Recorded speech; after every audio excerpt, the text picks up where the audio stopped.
შინაგან საქმეთა სამინისტრომ ქურდულ სამყაროსთან კავშირში მყოფი 44 პირი დააკავა. აღნიშნული ინფორმაცია მინისტრის მოადგილემ ალექსანდრე დარახველიძემ უწყებაში გამართულ ბრიფინგზე გაავრცელა. ქვეყნის მასშტაბით ჩატარებული მორიგი წარმატებული sapolitsiო ღონისძიების შედეგად ქურდულ სამყაროსთან კავშირში მყოფი ჯამში 44 პირია დაკავებული, კიდევ 6 პირს კი ბრალი დაუსწრებლად წარედგინება. მათ შორის ერთი საზღვარგარეთ მყოფი ეგრეთ წოდებული კანონიერი ქურდია. საგამოძიებო მოქმედებების შედეგად დადგინდა, რომ სისხლის სამართლის დანაშაულში ბრალდებული პირები აწყობდნენ ეგრეთ წოდებულ ქურდულ გარჩევებს და გამოჰქონდათ ეგრეთ წოდებული ქურდული გადაწყვეტილებები. თემაზე ჩვენი ჟურნალისტი ბელა ზაქაიძე მუშაობს, რომელიც ახლა პირდაპირ ეთერში გვერდდება. ბელა, გისმენთ.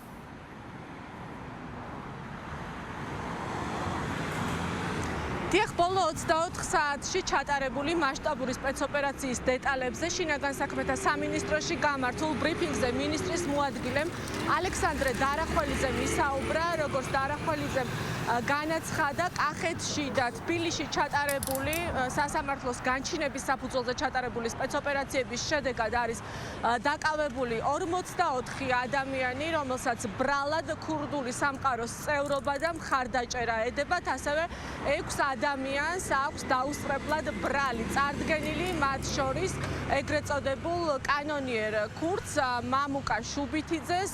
მინისტრის მოადგილემ ისაუბრა დანაშაულის დეტალებზე, იმ სქემაზე, რა სქემითაც ხდებოდა დავების მოგვარება, როგორც ფინანსური დავების, ასევე კრიმინალური დავების, მისი განცხადებით ქურდულ სამყაროსთან კავშირში მყოფი პირები უკავშირდებოდნენ ეგრეთ წოდებულ კანონიერ ქურდს მამუკა შუბითიძეს, რომელიც დავებს აგვარებდა, იღებდა კონკრეტულ გადაწყვეტილებებს, უკანონო გადაწყვეტილებებს, აკისრებდა კონკრეტულ მხარეს თანხის გადახდას და თუ კი თანხას არ გადაიხდიდა დათქმულ ვადებში, ფიზიკური ანგარიშწორებით ემუქრებოდა. დღესვე შინაგან საქმეთა სამინისტრომ გაავრცელა ფარული ვიდეო მასალა, რომლითაც დასტურდება ქურდული სამყაროს წევრობის და მხარდაჭერის ბრალდებით დაკავებული პირები, როგორ აგვარებდნენ უკანონოდ ფინანსურ და კრიმინალურ დავებს. Finanțele activității care caută sau upadești cu ane marcanete și anagat să anarcene că centri se ce mult tu kidame ati maslach mari matir de mada tu me des esielcat ya ce guzli că să goci udrivat mambo isi sheni mambo goshi tu de zero spagata ce șevi spiziaria magna irebi verme estebi nici ori me utkari shushanashvili სახელი რო ახსენა მაგან და იმასთან მიდის პუბლიკ ხო აფულზია ლაბარა მაგანეთის პუბლიკ ხალხი ხალხები უგზავნის ამის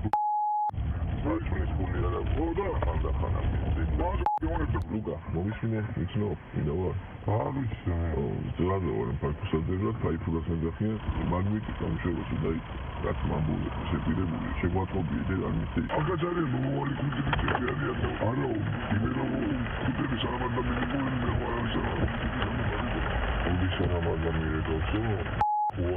სისხლის სამართლის დანაშაულში ბრალდებული პირები აწყობდნენ ეგრეთ წოდებულ ქურდულ გარჩევებს და გამოჰქონდათ ეგრეთ წოდებული ქურდული გადაწყვეტილებები. დაკავებულები უკავშირდებოდნენ ქურდული სამყაროს წარმომადგენლებს, მათ შორის ეგრეთ წოდებულ კანონიერ ქურდს მამუკა შუბითიძეს, რომელიც პირადი სარგებლის მიღების მიზნით ეგრეთ წოდებული ქურდული წესების შესაბამისად მოქალაქეებს შორის არსებული ფინანსური და სხვა კრიმინალური სახის დავებზე იღებდა გადაწყვეტილებებს, რის შემდეგაც მხარეებს თანხის გადახდას აკისრებდა. ბრალდებულები ეგრეთ წოდებულ კანონიერ ქურდს პერიოდულად აწვდიდნენ ინფორმაციას თბილისსა და კახეთის რეგიონში ცხოვრები იმ პირების შესახებ, რომლებისგანაც შემდგომში შესაძლებელი იქნებოდა ქურდული სამყაროს სახელით მატერიალური სარგებლის მიღება და ფულის გამოძალვა. ქვეყანაში უსაფრთხოებისა და საზოგადოებრივი წესრიგის მაქსიმალურად უზრუნველსაყოფად ჩვენ მომავალშიც გავაგრძელებთ აქტიურ ბრძოლას ორგანიზებული დანაშაულის წინააღმდეგ. მუხლები, რომლებიც ბრალდებულებს აქვთ წარდგენილი 15 წლამდე პატიმრობას ითვალისწინებს, დღევანდელ ბრიფინგზეც ითქვა, რომ ორგანიზებული დანაშაულის წინააღმდეგ შინაგან საქმეთა სამინისტროს თანამშრომლები უმკაცრესები იქნებიან და მომავალშიც გააგრძელებენ. მადლობა, პირდაპირ ეთერში ბელა ზაქაიძე საუბრობდა.